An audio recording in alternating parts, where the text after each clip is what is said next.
chuat la partin vul kai chia ye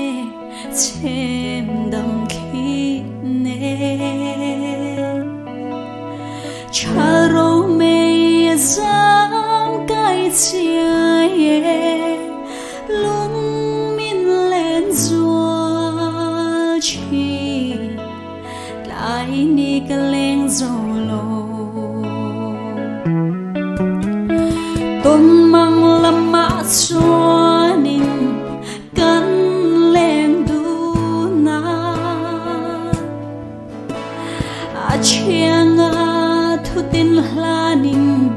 len lai kan che ma se hayang chang hoi veli nang ai vang hian ne loài khi kan nu le chi ros parim tui min khia la ma ngai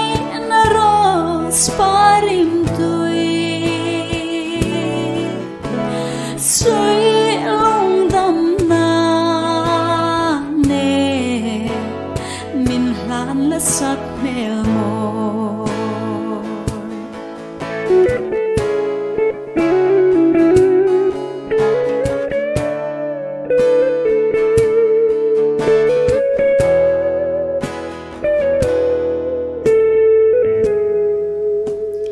sutin sak mel moi te du ai ka sam china kum tuanga buanang pom min run mong noa ma fanau mal tuan soi dun turing kum tuang ta ne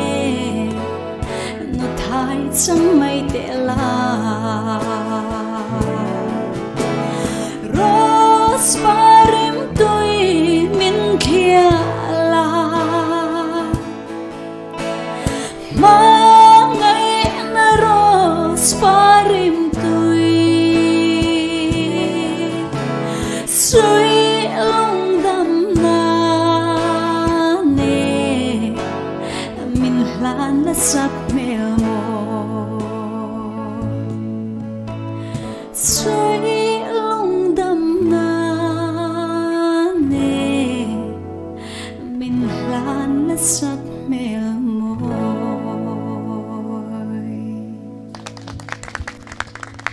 ava moi em Jenny zathang kan lom